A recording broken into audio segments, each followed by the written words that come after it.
नमस्कार, मी साक्षी वांचाळ न्यूज अनकटमध्ये आपलं स्वागत करते। दिवसभरातील काही महत्त्वाच्या घडामोडी पाहणार आहोत, मात्र त्याआधी हेडलाईन्सवर एक नजर टाकूया।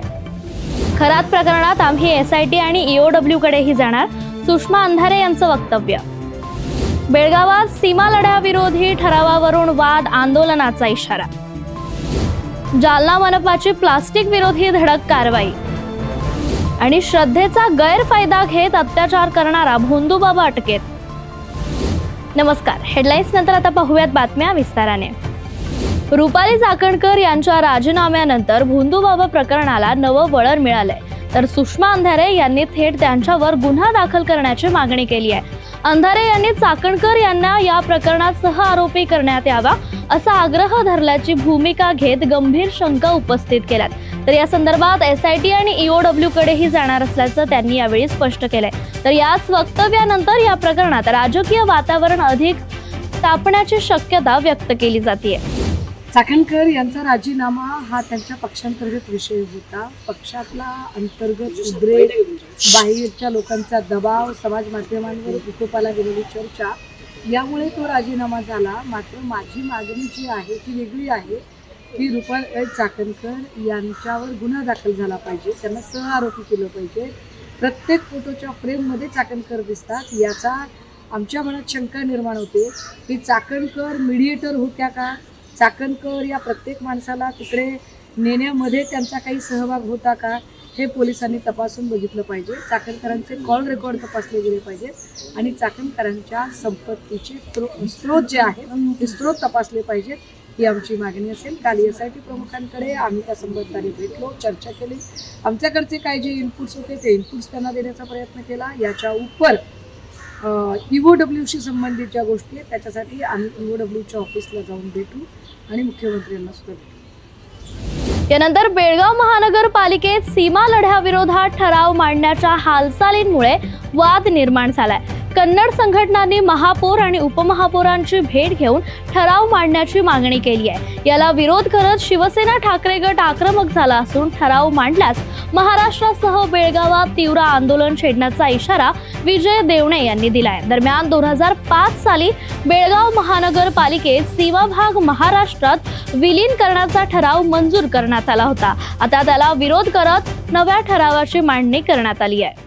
बेळगावचे महापौर व उपमहापौर यांची काही कन्नड संघटनाच्या लोकांनी भेट घेतली आणि त्यांनी महापौरांनी उपमहापौरांना विनंती केली, तिथं कामकर या महापौर म्हणून काम करतात, की बेळगाव हा कर्नाटक राज्याचा अविभाज्य भाग आहे आणि सीमा लढ्याच्या विरोधातला आपण ठराव महापालिकेत मांडावा आणि तो मंजूर करावा, अशा पद्धतीची भूमिका घ्यावी अशी एक भूमिका त्या ठिकाणी कन्नड संघटनांनी मांडलेली आहे आणि त्याला महापौर आणि उपमहापौर यांनी दुजोरा दिलेला आहे आणि येत्या सभेमध्ये हा ठराव येण्याची शक्यता आहे।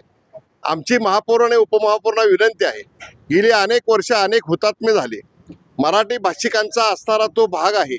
या भागामध्ये आपल्या इथे काही अनेक नगरसेवक जे निवडून आलेले ते मराठी भाषिकांच्या भागामधून निवडले आहे। आपण हा ठराव बेळगावच्या महानगरपालिकेमध्ये मांडू नये। ह्या मराठी माणसाच्या जखमेवर मीठ चोळणारा हा ठराव आहे। आजपर्यंत बेळगावच्या इतिहासामध्ये असा कोणताही ठराव झालेला नाही आहे, म्हणून शिवसेना उद्धव बाळासाहेब ठाकरे पक्षाच्या वतीनं आम्ही हा ठराव मांडू नये ही भूमिका आम्ही महापौरांच्या समोर मांडलेली आहे। याच्या पुढे जाऊन जर महापौर आणि उपमहापौरनी हा बेळगावच्या महानगरपालिकेमध्ये असा जर सीमा भागाच्या विरोधातला ठराव जर मांडला तर शिवसेना उद्धव बाळासाहेब ठाकरे पक्षाच्या वतीनं उग्र आंदोलन केलं नाही, ते महाराष्ट्रामध्ये केलं जाईल, महाराष्ट्र कर्नाटकच्या सीमेवर बॉर्डरवर केलं जाईल आणि खास करून बेळगावमध्ये केलं जाईल, याची महापौरांनी उपमहापौरांनी नोंद घ्यावी। पुण्यातील मांजरी परिसरात महादेवाचा अवतार असल्याचं सांगत एका महिलेवर फसव्या भोंदूबाबाने अत्याचार केल्याचा धक्कादायक प्रकार उघडकीस आलाय। या प्रकरणातील आरोपीला पोलिसांनी अटक केली आहे, तर सध्या आरोपीला न्यायालयात हजर करण्याची प्रक्रिया सुरू आहे। या प्रकरणात आरोपी एकटाच असल्याचं प्राथमिक तपासात स्पष्ट झालं असून त्याचे इतर कोणतेही साथीदार अद्याप समोर आलेले नाहीयेत। तसंच आरोपी विरुद्ध यापूर्वीही कोणताही गुन्हा नसल्याची माहिती पोलिसांनी दिली आहे। उपासना पुरोहित काम करतात आणि ते यातील ज्या पीडित महिला आहेत त्या सुद्धा भक्त आहेत। तर फेसबुकवरून त्यांची ऑक्टोबर 23मध्ये ओळख झाली आणि मग त्यातून विचारांची देवाणघेवाण करत ते मेसेंजरवरती आपसात संपर्क करू लागले आणि त्यानंतर एकमेकाचा मोबाईल एक्सचेंज करून त्यांनी व्हॉट्सअपवरती चॅटिंग करणं असेल, कॉल करणं असेल, व्हिडिओ कॉल करणं असेल, या माध्यमातून दोघं जवळ आले आणि त्यातून मग माणिकपूरहून आरोपी पुण्यामध्ये मांजरी या ठिकाणी येऊन मांजरीमधील लॉजवरती त्यांचे संबंध आले आणि त्यातून पुढं यातील पीडित ह्या सुद्धा माणिकपूर या ठिकाणी गेल्याचे तपासात समोर येत आहे आणि त्या ठिकाणी त्यांचे संबंध आल्याचं तपासात समोर येत आहे. त्या दृष्टीनं आम्ही त्या ठिकाणचे सर्व पुरावे संकलन करण्याचं काम सुरू आहे. यानंतर दौंड तालुक्यातील कुरकुंभ परिसरात एका 32 वर्षीय महिलेवर जबरदस्तीने अत्याचार झाल्याची धक्कादायक घटना समोर आली आहे. भिगवण येथील पीडित महिला पुण्याकडे जाण्यासाठी वाहनाची वाट पाहत असताना आरोपीने लिफ्ट देण्याच्या बहाण्याने गाडीत बसवून तिच्यावर अत्याचार केलाय. यावेळी आरोपीने बंदुकीचा धाक दाखवत जीवे मारण्याची धमकी दिल्याची माहिती देखील समोर आली आहे. या प्रकरणी अमोल साहेबराव काळे हा खडकी गावातील असून याला पोलिसांनी अटक केली असून पुढील तपास उपविभागीय पोलीस अधिकारी बापूराव दडस यांच्या मार्गदर्शनाखाली दौंड पोलीस करतायत. जालना महानगरपालिकेने शहर प्लास्टिक मुक्त करण्यासाठी मोठी कारवाई केल्याचं समजतंय. नवीन मोंढा परिसरात स्वच्छता पथकाने धाड टाकून सुमारे 10 क्विंटल प्रतिबंधित सिंगल यूज प्लास्टिक जप्त केलंय. तर या प्रकरणी संबंधित व्यापाऱ्यांकडून 30,000 रुपयांचा दंड वसूल करण्यात आलाय. प्लास्टिक कचरा व्यवस्थापन अधिनियमानुसार ही कारवाई करण्यात आली असून पुढेही नियमांचं उल्लंघन करणाऱ्यांवर कठोर कारवाईचा इशारा यावेळी प्रशासनाने दिलाय. कोल्हापूर जिल्ह्यातील बिद्री येथे सुरू असलेल्या बेकायदेशीर गर्भलिंग निदान प्रकरणाची व्याप्ती आता वाढतच चालली आहे. पोलिसांनी या प्रकरणात आणखी 2 महिलांसह 4 एजंटांना अटक देखील केली आहे. यापूर्वी स्थानिक गुन्हे अन्वेषण शाखा आणि इस्पुर्ली पोलिसांनी श्रद्धा हॉस्पिटलवर छापा टाकून ही कारवाई केली होती. तर तपासादरम्यान मुख्य आरोपी डॉक्टर युवराज पाटील हा एजंट्सला रुग्ण आणण्यासाठी कमिशन देत असल्याचं समोर आलंय. एकूण आजपर्यंत आम्ही तपासलेले जे एजंट आहेत ते 4 पुरुष आणि 2 महिला अशा आम्ही अटक करत आहोत. त्या 2 महिला ज्या अटक आहेत त्या आरोपी जे डॉक्टर आहेत युवराज पाटील त्याच्याबरोबर ऑपरेशन थिएटरमध्ये महिलांचे जे गर्भपात होत होते त्या संदर्भात त्यांना मदत करायच्या.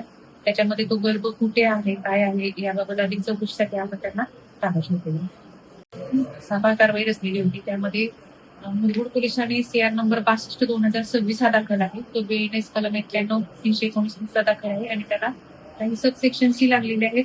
त्याच्यामध्ये सगळ्यात PCPNDT जे कलम आहे त्याला आपण लावलेलं आहे. त्याच्यामध्ये आपण जो एजंट होता संभा म्हणून तो ताब्यात घेतलेला आहे आणि त्याच्याकडून त्याचा मोबाईल ज्यावेळी आपण सायबर गुन्हा अनालिसिस करून घेतलेला आहे त्यावेळी त्याच्यामध्ये काही चिठ्ठ्या, आक्षेपार्ह चिठ्ठ्या, काही रिपोर्ट्स असे मिळालेले आहेत.